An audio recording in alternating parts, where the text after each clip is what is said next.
উৎসাহ উদ্দীপনায় সারা দেশের সঙ্গে এ রাজ্যেও ৭৫তম সাধারণতন্ত্র দিবস উদযাপিত।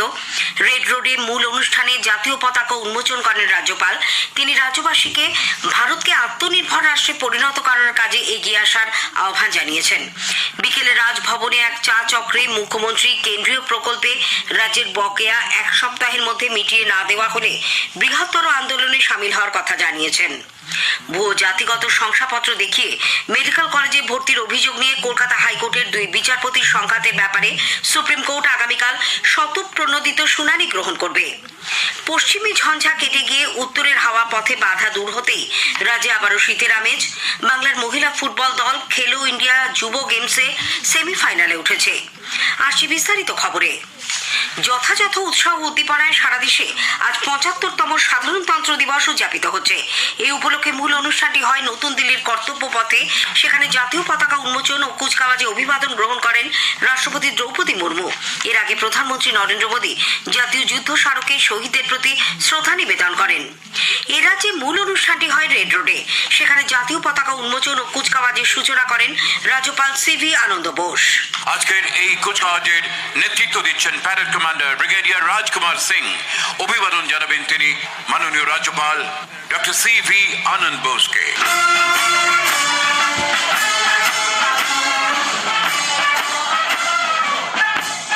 আমাদের রাজ্যের ধর্ম নিরপেক্ষতা আজ সারা ভারতবর্ষে এক দৃষ্টান্ত।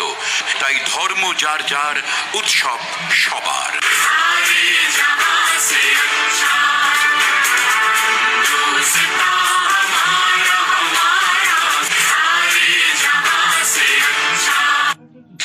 মুখ্যমন্ত্রী মমতা ব্যানার্জি অনুষ্ঠানে উপস্থিত ছিলেন। কঠোর নিরাপত্তায় মোড়া রেড রোডে স্থল, নৌ, বিমান বাহিনী এবং রাজ্য ও কলকাতা পুলিশের জওয়ানদের বর্ণময় ওই কুচকাওয়াজের মূল ভাবনা ছিল বৈচিত্র্যের মধ্যে ঐক্য। বাংলার বিভিন্ন প্রান্তের সাংস্কৃতিক ঐতিহ্য ও সামরিক সম্ভার তুলে ধরা হয় এই অনুষ্ঠানে। রাজ্যের বিভিন্ন প্রকল্প যেমন save drive save life, Pathashree ইত্যাদি ট্যাবলো ছিল।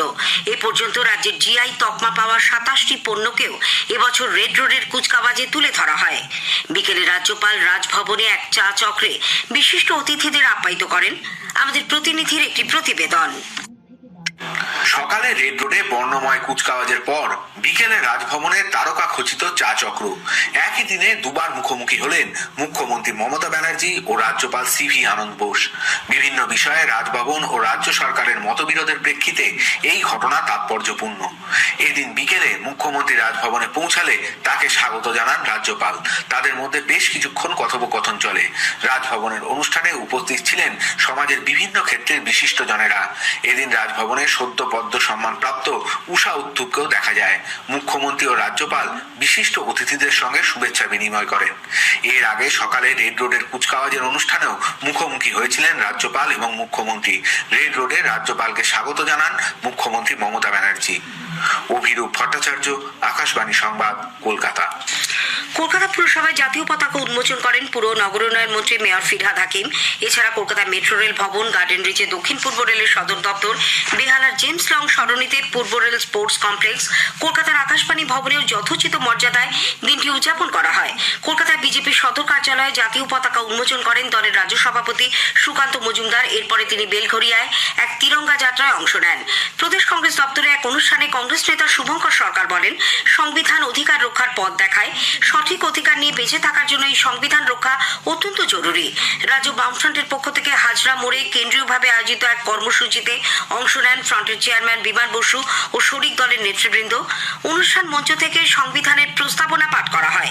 এই উপলক্ষে বিকেলে সিপিআইএম এর পক্ষ থেকে দক্ষিণ ২৪ পরগনার মথুরাপুরের শোভানগর থেকে কৃষ্ণচন্দ্রপুর ৩ কিলোমিটার মিছিল বের করা হয়।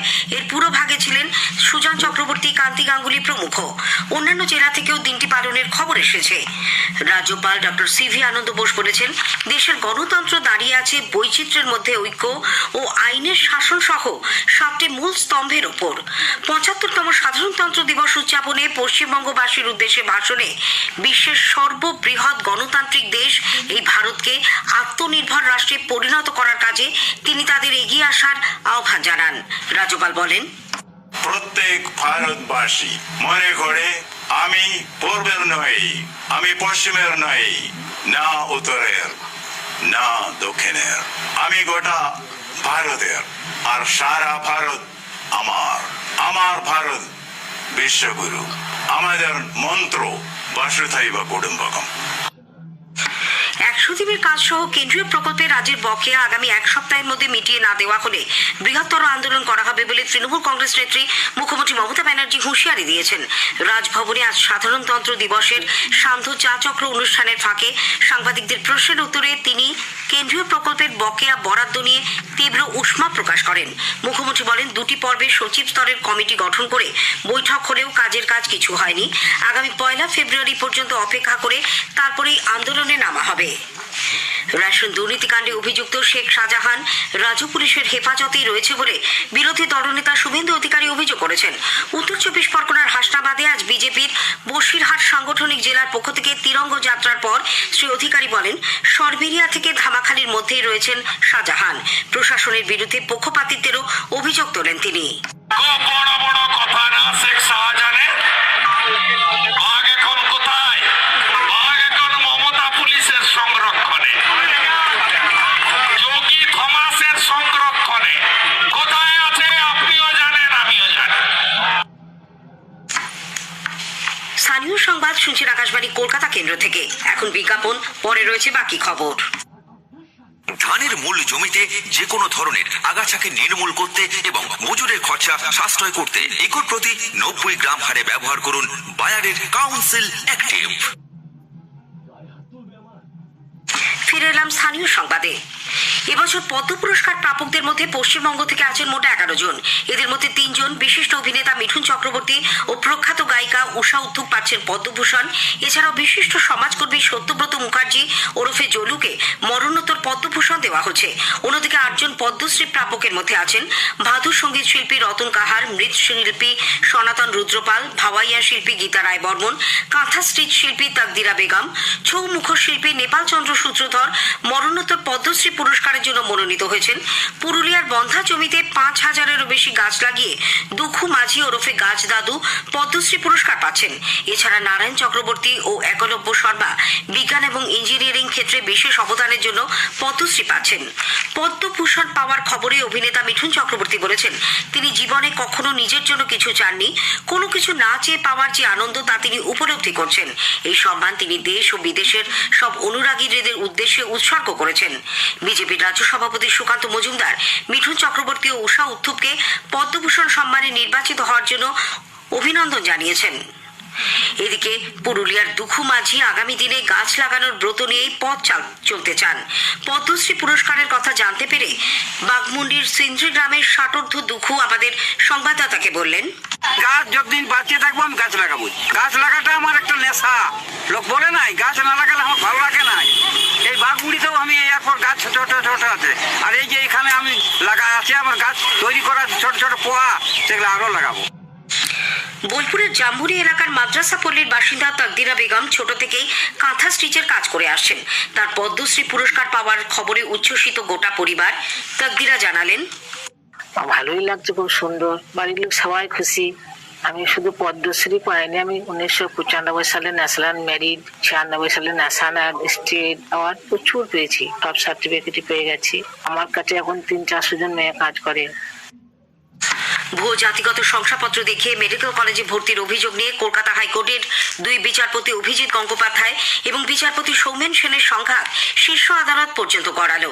এ ব্যাপারে সুপ্রিম কোর্ট স্বতঃপ্রণোদিতভাবে শুনানি গ্রহণ করবে বলে জানা গেছে। আগামীকাল ছুটির দিনই সকাল 10:30টায় বসবে বিশেষ বেঞ্চ। এই জন্য প্রধান বিচারপতির নেতৃত্বে গঠিত হয়েছে 5 বিচারপতির বেঞ্চ। উল্লেখ্য, মেডিকেল কলেজে ভর্তিতে অনিয়মের বিরুদ্ধে সিবিআই এর এফআইআর দায়ের করা নিয়ে 2 বিচারপতির মধ্যে এই সংঘাত বাধে। কেন্দ্রীয় হারে মহার্ঘ ভাতা প্রদানের দাবিতে সংগ্রামী যৌথ মঞ্চের ডাকা অনশন কর্মসূচি 144 ঘন্টা পার করেছে। আজ অনশন চলাকালীন অসুস্থ হয়ে পড়েন অবসরপ্রাপ্ত এক সরকারি কর্মী। দ্রুত তাকে এনআরএস মেডিকেল কলেজ হাসপাতালে নিয়ে যাওয়া হয়। পশ্চিমী ঝঞ্ঝা কেটে গিয়ে উত্তরে হওয়ার পথে বাধা দূর হতে রাজ্যে আবারও শীতের আমেজ। দক্ষিণবঙ্গের জেলাগুলিতে আগামী কয়েকদিনে বৃষ্টির কোনো সম্ভাবনা না থাকায় তাপমাত্রা আরও কমবে। কলকাতায় সর্বোচ্চ তাপমাত্রা রেকর্ড করা হয় 23 ডিগ্রি সেলসিয়াস, স্বাভাবিকের তুলনায় যা 2 ডিগ্রি কম। সকালে সর্বনিম্ন তাপমাত্রা তাপমাত্রাও ছিল স্বাভাবিকের 1 ডিগ্রি নিচে 13.5 ডিগ্রি সেলসিয়াস। উত্তরবঙ্গে হালকা বৃষ্টি ও তুষারপাতের সম্ভাবনা রয়েছে। খেলো ইন্ডিয়া যুব গেমসের সেমিফাইনালে উঠেছে বাংলার মহিলা ফুটবল দল। চেন্নাইয়ে মাদ্রাজ ইউনিভার্সিটি মাঠে হরিয়ানার বিরুদ্ধে গোলশূন্যভাবে গ্রুপ লিগের ম্যাচটি তারা শেষ করে। ফলে অপরাজিতভাবে গ্রুপ চ্যাম্পিয়ন হয়ে শেষ 4-এ পৌঁছল বাংলা। রবিবার সেমিফাইনালে তারা ঝাড়খণ্ডের মুখোমুখি হবে। স্থানীয় সংবাদ শেষ হলো।